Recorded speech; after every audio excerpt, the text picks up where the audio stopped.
Se eu não me engano, o irmão Ricardo citou Gálatas, acho que quando ele fez a pergunta ali no áudio, né?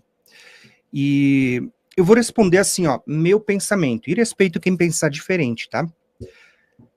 Primeira coisa, eu não creio que existe herança na carne, tá? Então, vou ser bem direto, bem objetivo, eu não creio que há herança na carne.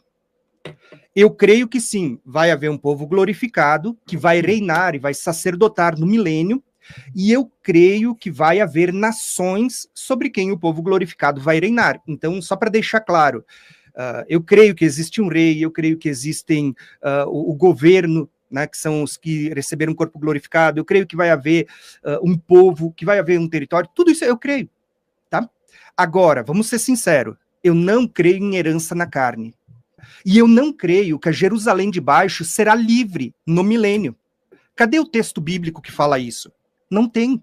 Eu vou fazer que nem Israel, desafio vocês a procurar na Bíblia onde tem um texto bíblico falando que a Jerusalém de baixo será livre. Ou um texto bíblico que mostre claramente que há herança para os filhos da carne, para aqueles que estão debaixo da lei. Não tem. Então, assim, ó, só para vocês terem uma ideia, vamos começar por Gálatas, que é o texto que o irmão Ricardo apresentou. Né? É um dos textos, eles também citou Ezequiel, né? E deixando claro que aqui, ó, eu gosto demais do irmão Ricardo, tá? Eu tô só falando de argumentação, tá? Do contexto, tá? Gálatas é bem claro, tá? Se vocês quiserem botar o texto na tela, eu posso até botar aqui. Para quem fala que tudo é literal, você vai ver que até Jesus, Paulo, Pedro, eles usam muita alegoria, tá? Então, olha só, as pessoas criticam a gente por alegorizar as coisas, mas olha o que Paulo tá falando aqui, ó. Abraão teve 2 filhos. Gálatas 4:22. Abraão teve 2 filhos. Uma de uma mulher escrava e outra da livre. Mas a da escrava nasceu segundo a carne, a da livre mediante a promessa. Estas duas são alegorias. Olha só para quem diz que é só literal a Bíblia, né? Paulo trata de alegoria aqui, e aí ele é um herege por isso? Olha só o que ele está dizendo aqui, ó. Essas duas mulheres são alegorias, porque essas duas mulheres representam as duas alianças. Uma está falando do Sinai, que é Agar, que gera filhos para a escravidão, ligada ao Monte Sinai, e a outra aponta para que está ligada a Jerusalém de Baixo, que é escrava com seus filhos. Então, assim, ó, o que está sendo dito ali em Gálatas? Uma coisa que todos nós conhecemos, né? Todos que estão aqui, os que estão na live assistindo também, né? Todos nós entendemos Gálatas, e acho que eu não preciso explicar muito. Está falando de duas descendências, uma apontando para Jerusalém de Baixo, que é escrava, e outra apontando para livre, que é a do alto, que são os filhos da promessa, pela fé. O que é dito ali? Que a Jerusalém de Baixo ela vai ser livre em algum momento? Eu não vejo isso na Bíblia. Não tem isso na Bíblia. Ali está dizendo, lança fora a escrava, porque ela não herdará com a livre. Quando que será a herança da livre, gente? Está apontando para o milênio. O milênio é o momento da herança. Tá? Tu pode ler lá, por exemplo, se você botar em Apocalipse 21, o verso 7. Está falando da Nova Jerusalém, Apocalipse 21, verso 7. Lá vai dizer assim, ó, o vencedor, ou o que vencer, herdará essas coisas. Eu serei o seu Deus e eles serão meu filho. Você vê que ele está falando que os que vencerem, quem são os vencedores? É só ler lá os primeiros 3 capítulos da Bíblia, são as 7 igrejas. Ao que vencer, dar-lhe, né? Que receba o nome da Nova Jerusalém que desce do céu, e muitas outras promessas. Ele está dizendo assim, ó, ao que vencer vai herdar essas coisas.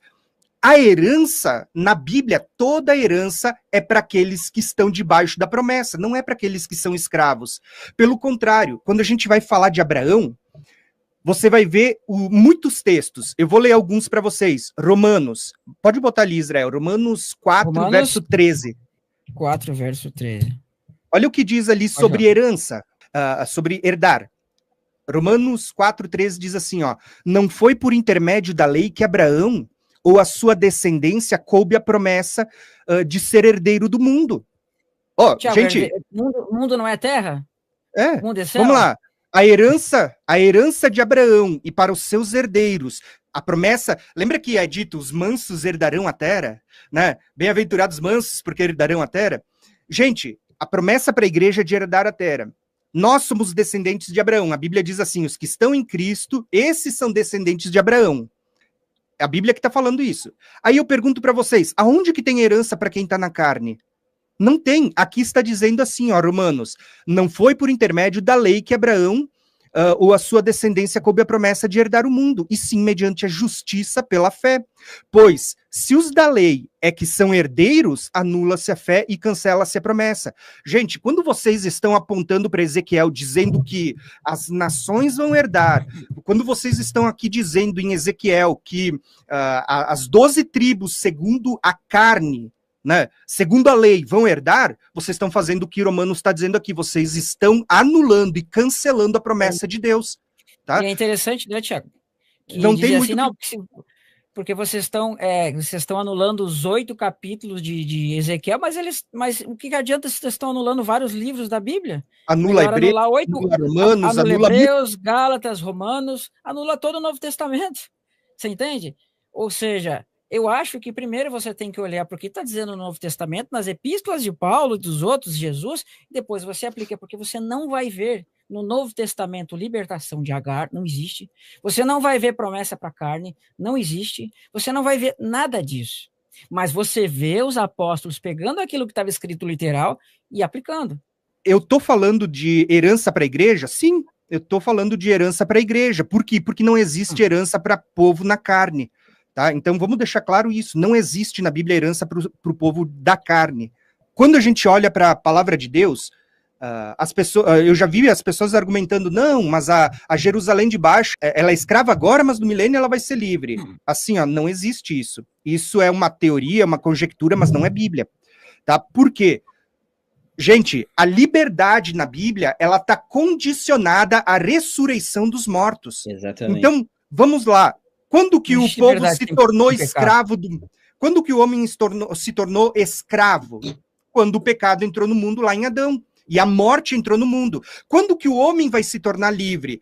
Quando houver a primeira ressurreição dos mortos. Aqueles que forem arrebatados ou aqueles que participarem da ressurreição, esses vão receber um corpo glorificado. Esses vão reinar com Cristo no milênio. Então, ali nós temos o que está falando de liberdade. Como é que um povo na carne, que não ressuscitou, que entra no milênio com vida, que ainda vai estar debaixo de pecado, como é que um povo na carne pode ser considerado livre se ele ainda está sujeito ao pecado? Não existe isso, gente. Não existe isso. Então, vamos deixar claro, a herança é para quem é livre. E a liberdade está condicionada à ressurreição dos mortos, para aqueles que vão entrar com o corpo ressurreto, glorificado, e que vão ser reis e sacerdotes e vão reinar com Cristo. E, para deixar claro, minha opinião, tá? Talvez a gente fale ou não depois, não existe 2 sacerdócios no milênio. Tá? A Bíblia só vai falar de um sacerdócio, que são aqueles que ressuscitam para reinar e sacerdotar com Cristo. Além disso, é invenção. Então, basicamente, esse é meu posicionamento.